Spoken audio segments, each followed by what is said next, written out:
Good morning students, welcome back. हम पढ़ रहे थे बेटा क्लास 8th एनसीईआरटी में रूलिंग द कंट्री साइड, ठीक है।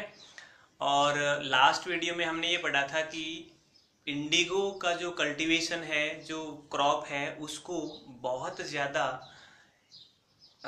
एक्सपोर्ट होने लगा इंडिया से यूरोप में, या फिर कहें इंग्लैंड में। इंग्लैंड ने बहुत ज़्यादा इम्पोर्ट वहाँ से स्टार्ट कर दिया था। अब बेटा याद करो, वोद का जो प्रोडक्शन हाफ हो गया था ना, वोद की प्रोडक्शन हाफ होने की वजह से जो वहाँ पर जो लोग थे, the people who were doing business of woad, या फिर वो जो बिजनेसमैन जो इंडिगो की वजह से पैसा कमाना चाहते थे, उनको एक नाम आया है अपनी बुक में, प्लांटर्स, ठीक है ना। प्लांटर का मतलब ऐसे होता है पौधे को बनाने वाला, रोपने वाला, उसको फसल को करने वाला। तो प्लांटर से आपको ये समझना है कि planter are those people who came from India, who came from Britain आप कह सकते हो, या फिर स्कॉटलैंड भी तब Scotland was part of Britain, England का पार्ट था। तो स्कॉटिश या फिर ब्रिटिशर्स जो इंडिया में पैसा कमाने के लिए, बिजनेस करने के लिए, इंडिगो का बिजनेस करने के लिए आए, दे नोन एज द प्लांटर्स, ठीक है। बात समझ में आ गई। प्लांटर्स कौन थे कि इंग्लैंड के या फिर स्कॉटिश या फिर स्कॉटलैंड के वो लोग जो भारत में इंडिगो की कल्टीवेशन करने के लिए, खेती करने के लिए आए थे और अपना मोटा पैसा कमाना चाहते थे इंडिया में आकर के, उनको क्या कहा गया था? प्लांटर। आज के हम वीडियो में बात करेंगे बेटा कि इंडिगो जो कल्टीवेशन था वो कितने प्रकार का था। वोद खत्म हो गया था तो लोग बहुत सारे वहां से ना, ब्रिटिश वाले तो एकदम पैसे के तो धनी थे, पढ़े लिखे भी थे, ठीक है। ऐसे सूट बूट पहन के एकदम बाबूजी बन के आ गए यहाँ पर कि चलो इंडिया में है, तगड़ा मोटा पैसा कमा के आएंगे और एकदम मजे करेंगे। सो वो प्लांटर आए कहाँ पर? इंडिया में, और उन्होंने इंडिगो प्लांटेशन या इंडिगो कल्टीवेशन स्टार्ट किया। So today's topic is Indigo cultivation. आज का टॉपिक क्या है बेटा बताओ? Indigo cultivation. कि इंडिगो जो कल्टीवेशन है वो किस प्रकार से था या कितने तरीके से था। इंडिगो कल्टीवेशन की मैं बात करूं बेटा, आपको दो तरीके से याद रखना है। It is known as the niche and raiyati. Niche and रैयत या फिर रैयती आप कह सकते हैं, ठीक है। प्लांटर कौन थे, बात समझ में आना चाहिए। प्लांटर वो लोग थे जो ब्रिटेन से भारत में इंडिगो का व्यापार या फिर इंडिगो की फसल का जो बिजनेस करने आए थे, and they want to earn more money to in India, ठीक है। अब टाइप ऑफ इंडिगो कल्टीवेशन अगर मैं कहूं तो और अच्छा रहेगा, ये है टाइप ऑफ इंडिगो कल्टीवेशन। आज का हमारा टॉपिक है टाइप ऑफ इंडिगो कल्टीवेशन, कि भारत में वो इंडिगो का जो कल्टीवेशन है वो करने तो आ गए, लेकिन कौन से तरीके थे, कौन सा प्रकार था जिससे इंडिगो की खेती भारत में होती थी, और खेती कितने तरीके से होती थी? निज एंड रैयती। आपको याद रखना है इंडिगो कल्टीवेशन कितने तरीके से होता था? 2 टाइप से, निज और रैयती। अच्छा, निज से आपको कुछ नाम याद रहे कि निज मतलब निजी मतलब अपना। निजी का मतलब क्या होगा बेटा? अपना, खुद का। इसका मतलब ये हुआ कि यहां पर जो प्लांटर था, प्लांटर्स थे, वो क्या करते थे? आप कह सकते हो ऑन कंट्रोल्ड, यानी यहां पर जमीन पर उनका क्या होता था? खुद का क्या होता था? कंट्रोल होता था। निज का मतलब था जहां पर प्लांटर खुद लैंड को या फिर फसल को कंट्रोल करे। इसका मतलब ये हुआ कि उनकी जमीन खुद की थी भाई। इस निज का मतलब था कि प्लांटर की खुद की जमीन। अब आप बताओ, कोई इंग्लैंड से यहाँ पर आ गया तो क्या उसके बाप दादों ने यहाँ पर जमीन को खरीद के रखा हुआ था क्या? है ना? था क्या ऐसा? ऐसा बिल्कुल नहीं था बेटा। उन्होंने क्या किया कि वो पैसे वाले तो थे ही, इसके अलावा बहुत सारे उनके यहाँ पर जो ऑफिसर थे ईस्ट इंडिया कंपनी के या ब्रिटिश मानो जो भी, वो उनके फ्रेंड्स वगैरह थे या फिर कोई फैमिली मेंबर आ गया, मतलब ऐसे आपस के लोग बहुत सारे आए यहाँ पर बिजनेस करने के लिए। तो उन्होंने या तो लैंड को क्या किया, लैंड को उन्होंने रेंट पे लिया या फिर कर लिया परचेज। ठीक है, मैं बात करूं लैंड को क्या कर दिया था, या तो खरीद लिया था जमीन को या फिर मतलब किराए पर ले लिया था। ठीक है, सिंपल मैं समझाऊं कैसे, जैसे कोई आदमी मान लो बाहर देश से आता है यहाँ पर, ठीक है सॉरी, बाहर देश, और अपन इंडिया वाले तो वैसे अंग्रेज दिख जाए, ब्रिटिशर दिख जाए, oh do you want to a selfie with me, है ना, कि मतलब ऐसा नहीं, proud to be an Indian. ठीक है, ऐसा नहीं कि दूसरे देश का देखा लो सेल्फी ले लो इधर ले लो, हम भारतीय हैं, हमें गर्व होना चाहिए कि हम क्या हैं, इंडियन। तो यहां उन्होंने क्या किया, रेंट पे ली या फिर परचेज की, जमीन को उन्होंने खरीदा और उस जमीन पर इंडिगो का कल्टीवेशन स्टार्ट किया, यानी इंडिगो की फसल को, नील की फसल को उगाना स्टार्ट किया अपनी खुद की जमीन खरीद करके या फिर रेंट पे लेकर के। किस प्रकार की खेती में, निज कल्टीवेशन ऑफ इंडिगो। निज कल्टीवेशन ऑफ इंडिगो में प्लांटर ने क्या किया था कि जमीन को खरीदा या फिर रेंट पे लेकर के और खेती करनी स्टार्ट कर दी। अब खेती करने के लिए क्या चाहिए, मजदूरी चाहिए ना, लेबर चाहिए। वो तो बाबूजी थे ना, सूट वूट पहन के एकदम मस्त रहते थे, टाई वाई लगा करके। ठीक है, अब यहां पर क्या, लेबर, उन्होंने लेबर को भी क्या कर लिया था, हायर कर लिया था। लेबर भी क्या थी बेटा, हायर, लेबर को भी क्या कर लिया, हायर कर लिया। हायर मतलब किराए पर लेना या फिर खरीदना। किराए पर कैसे खरीदी गई कि भाई उनको कहा गया कि मेरे इतने बीघा जमीन है, मैं इस पर इंडिगो की फसल करने जा रहा हूँ, मैं तुम्हें सालाना इतने रुपए दूंगा, भाई मैं 1000 दूंगा, 2000 दूंगा, 100 रुपये दूंगा, आपको सालाना इतने रुपए दूंगा, आपको मेरे साथ काम करना पड़ेगा। ठीक है, आप कह सकते हो ये प्रकार की लेबर क्या कर ली उन्होंने, हायर कर ली। सो निज कल्टीवेशन में आपको कोई पूछे तो आपको 3 या 4 पॉइंट याद रखने हैं। व्हाट इज निज कल्टीवेशन ऑफ इंडिगो, आप कह सकते हो प्लांटर्स, आप ये कह सकते हो कि जो प्लांटर्स जो इंडिगो को जो प्रोड्यूस करता था वो उसकी खुद की कंट्रोल होती, यानी खुद की थी।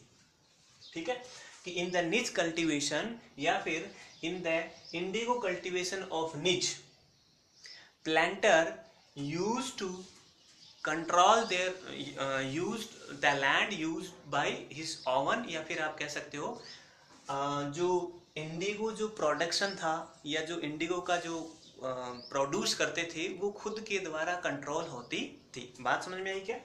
दूसरा, लैंड उन्होंने रेंट पे ली या फिर परचेज कर ली थी, and labour were hired, labour को उन्होंने क्या कर दिया था, हायर कर लिया था, यानी खरीद लिया था कि आपको हमारे साथ काम करना पड़ेगा। ये कौन सी थी, निज कल्टीवेशन। क्या था बेटा बताओ, निज कल्टीवेशन, किसका कल्टीवेशन, इंडिगो या फिर नील का। बात समझ में आई क्या। एक बार थोड़ा सा इसको देखो दोबारा, और कोई पूछ ले कि निज कल्टीवेशन क्या था, तो आपको सिर्फ इतना याद रखना है कि प्लांटर, आपको आप लिख सकते हो planters produce indigo in land which is on controlled या फिर सेल्फ कंट्रोल्ड कह सकते हो। दे एक्वायर्ड, आप कह सकते हो, दे परचेज द लैंड और दे took the land on rent and they start to cultivate the indigo. Labor were hired, आप सिंपल लिख सकते हो, labor were hired by the Britisher, labor were hired by the planters, and the labor entire year should work with the planters. ठीक है, ये कौन सी थी, निज कल्टीवेशन। अब इस कल्टीवेशन में भी बहुत सारी प्रॉब्लम आई जो हम पढ़ेंगे, इसके साथ ही पहले एक सिमिलर इसको रैयती भी देख लेंगे। रैयती क्या होती है, देखो निज में हमने क्या देखा था कि यहाँ पर प्लांटर्स के पास खुद की जमीन थी क्या, यस, प्लांटर के पास खुद की जमीन थी, या उन्होंने बहुत सारा एरिया को कर लिया था, किराए पर ले लिया था, खरीद लिया था। अब जबरदस्ती भी खरीद लिया था। जबरदस्ती कैसे खरीद लिया था भाई, जमीन है वो कोई बेचना नहीं चाहता, ठीक है ना। कोई जमीन बेचता है तो इट्स नॉट ए फेयर, बहुत मतलब लोग उसको ऐसे बोलते हैं, अरे जमीन को बेच दिया उसने, मतलब थोड़ा सा बुरा मानते हैं जमीन को बेचना, ठीक है, क्योंकि धरती माँ, ठीक है, मदरलैंड मानी जाती है। तो उन्होंने क्या किया, जो किसान नहीं बेचना चाहते थे उनको जबरदस्ती, मतलब उनकी फसलों को वो आग लगा देते थे, उनको लूटपाट मचा देते थे, ठीक है, जानवर लाके छोड़ देते थे उनकी फसलों के अंदर, क्योंकि सब कुछ उनका ही था। तो जबरदस्ती भी उन्होंने उसको परचेज किया था जमीनों को। कॉन्ट्रेरी रैयती में क्या था, रैयत आप याद करो, साउदर्न इंडिया में रैयत कौन थे, जिनके पास खुद की जमीन थी, जो मालिक थे खुद के, दे नॉन एज द रैयत। और रैयती सिस्टम में क्या था, इन द रैयती सिस्टम यहाँ पर प्लांटर ने खुद की जमीन का पंगा छोड़ दिया। ये जो रेंट और परचेज थे ना, इसको बोला कि ये तो बड़ा लफड़े वाला काम है, ठीक है। यहाँ पर पूरी हेडेक किसकी थी, प्लांटर की थी, यानी प्लांटर को खुद पैसा लगाना पड़ता था, जमीन खरीदनी पड़ती थी, लेबर हायर करनी पड़ती थी, बाद में फसलों को स्टोर करना, उनको मतलब सोल्व करना, एक्सपोर्ट करना। Total headache was for planters, सारी हेडेक किसकी होती थी, प्लांटर की। यहाँ प्लांटर ने ये सोचा कि ये तो बहुत बड़ा लफड़ा है ना, ये तो खिचड़ी है, तो समझ में नहीं यार, इतना इतना हेडेक तो मैं लेकर के क्या करूंगा मैं, ठीक है, मतलब सूट बूट वाला सिस्टम यहाँ पर फेल हो गया, ठीक है। अब इसने क्या सोचा कि इसकी बजाय मैं क्या करूं, इस सिस्टम तो करूं बंद और इस सिस्टम की तरफ चलूं, रैयती। रैयती में क्या होता था, रैयती में आप कह सकते हो it is like a contract, contract होता था, या पे आप कह सकते हो एन एग्रीमेंट, एग्रीमेंट। और ये एग्रीमेंट किसके बीच में होता था, एक तरफ तो होते थे रैयत, एक तरफ तो कौन होते थे, रैयत यानी जमीन के मालिक, और दूसरी तरफ होते थे प्लांटर्स। बात समझ में आई क्या, रैयती सिस्टम में क्या होता था कि दे यूज टू कल्टीवेट या फिर use to produce indigo a contract या फिर an agreement between the raiyat and planters. एक बार दोबारा समझाता हूं मैं आपको। रैयत सिस्टम में क्या होता था, खुद की जमीन नहीं होती थी प्लांटर की, ना वो रेंट पे लेता था, कुछ नहीं करता था, वो सिर्फ एक एग्रीमेंट करता, एक करार करता, एक समझौता आप कह सकते हो, एक आप जुआ खेलना जिसको बोलते हैं ना कि सट्टा लगाना टाइप, एक एग्रीमेंट करता था किसके बीच में, रैयत यानी रैयत मतलब पीजेंट, फार्मर और प्लांटर्स का एक एग्रीमेंट होता था। और उस एग्रीमेंट में ये कहा जाता था कि भाई तुम्हारी जमीन है, ठीक है, तो बस इसको कल्टीवेट करो, इस पे ड्रिल करो, इसको जो कुछ करो, मैं तुम्हें क्या दूंगा, I will give you lawn, I will give you money. तब बहुत ज़्यादा लोगों के पास बहुत ज़्यादा ज़मीन थी और लोगों के पास पैसे नहीं थे ज़मीन को कल्टीवेट करने के लिए। तो ब्रिटिशर्स या फिर प्लांटर उन्होंने ये कहा कि भाई मैं तो क्या दे दूंगा आपको मनी दे दूंगा, और पैसा देखो किसको प्यारा नहीं लगता है ना। एक बार ऐसे बोल देते हैं कि किसान की एक माइंड सेट होता है कि मेरे पास पहले पैसे आ रहा है ना, बहुत सारे पैसे हो जाएंगे, बाद में इसको चुकाता रहूँगा। ये जो ये माइंड सेट है ना, ये बहुत बुरा वाला है, बहुत गंदा वाला है।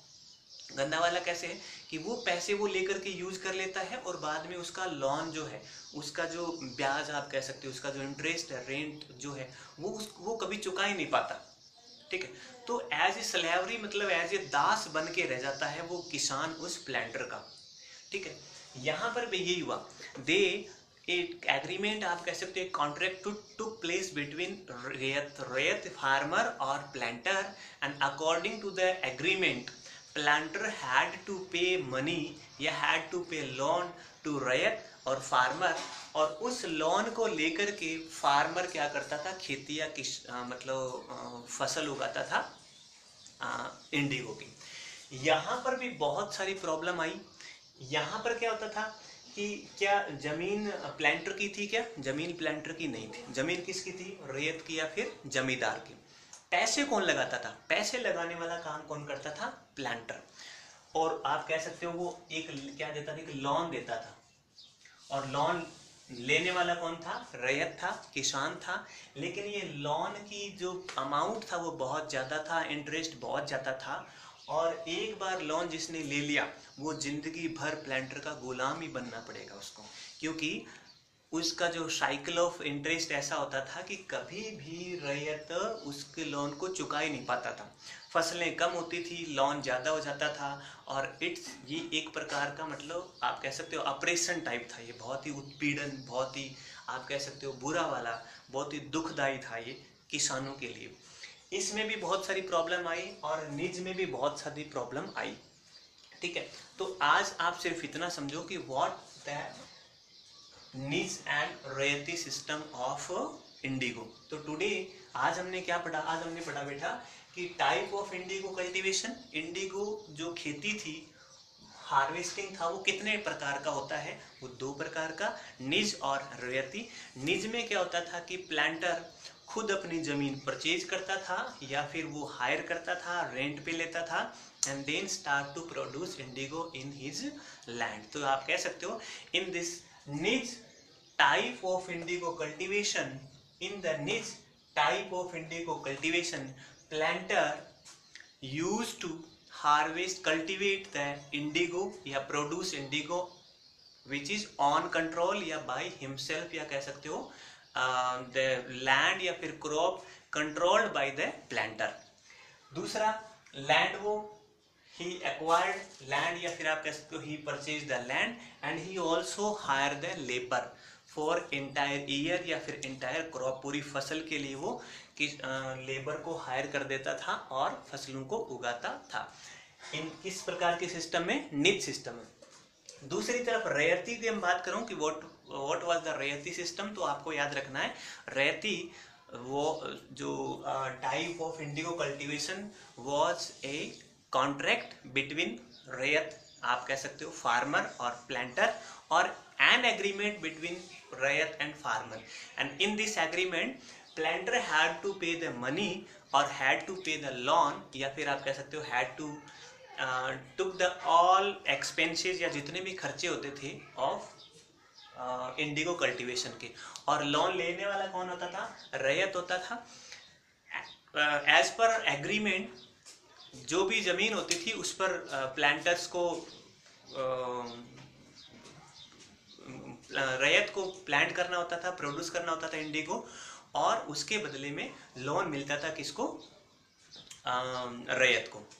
तो दोनों सिस्टम को बेटा आपको अच्छी तरह याद रखना है, अच्छी तरह से। बहुत इंपॉर्टेंट है इस चैप्टर का कि what is the nij and what is the raiyati type of indigo cultivation. इन दोनों में बहुत सारी प्रॉब्लम आई कि निज में भी बहुत सारे इश्यू आए थे और रैयती में बहुत सारे इश्यू आए थे, और इन्हीं इश्यू और इन्हीं प्रॉब्लम की वजह से आता है इंडिगो रिबेलियन, जो हम पढ़ेंगे आगे की क्लासेस में।